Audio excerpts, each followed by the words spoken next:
কলিকাতার রাজবৈদ্য গঙ্গাধর সেনের ছাত্র ছিলেন কবিরাজ পরেশনাথ রায়। পুরাণ পুরুষ ১২৪ পৃষ্ঠা। পরেশবাবু পরে কাশী আসিয়া কবিরাজ কবিরাজি চিকিৎসা শুরু করিয়া প্রভূত যশ ও অর্থ উপার্জন করিতে সক্ষম হইয়াছেন। তিনি যে কেবল কবিরাজি চিকিৎসাতেই বিখ্যাত ছিলেন তাহা নহে, তিনি কাব্য, ব্যাকরণ, দর্শন শাস্ত্র প্রভৃতিতেও প্রভূত ব্যুৎপত্তি অর্জন করিয়া যশস্বী হইয়াছিলেন এবং সেই জন্য তাহার যথেষ্ট দম্ভও ছিল। যোগীরাজের শ্যালক রামচন্দ্র সান্যাল মহাশয়ের সহিত তাহার যথেষ্ট হৃদ্রতা ছিল, সেই সূত্রে যোগীরাজের সহিত পরেশবাবুর পরিচয় ঘটে।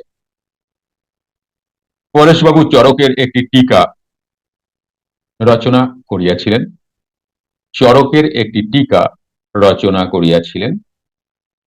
একদা যোগীরাজের সমক্ষে সেই টীকার আলোচনা হয়। সেখানে বেশ কয়েকজন শাস্ত্রজ্ঞ পণ্ডিত উপস্থিত ছিলেন।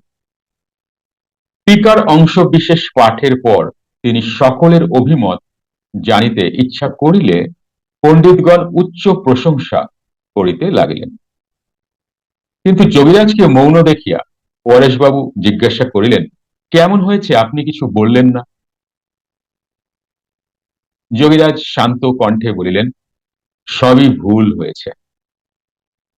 বিখ্যাত দাম্ভিক পরেশবাবুর মুখের ওপর একইভাবে প্রতিবাদ করিতে পারে এমন সাহস কাহারও ছিল না।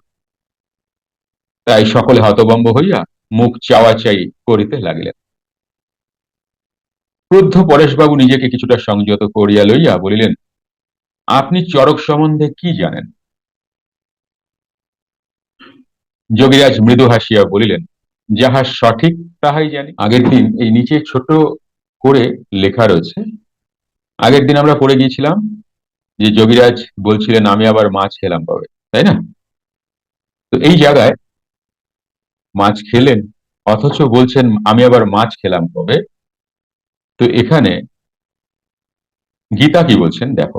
ফ্রি মেডিটেশন ক্লাস প্রতি রবিবার রাত ৮টা থেকে ৯টা অবধি জুম অনলাইনে। ফ্রি ক্লাসটি পেতে হোয়াটসঅ্যাপ করুন 9903680146।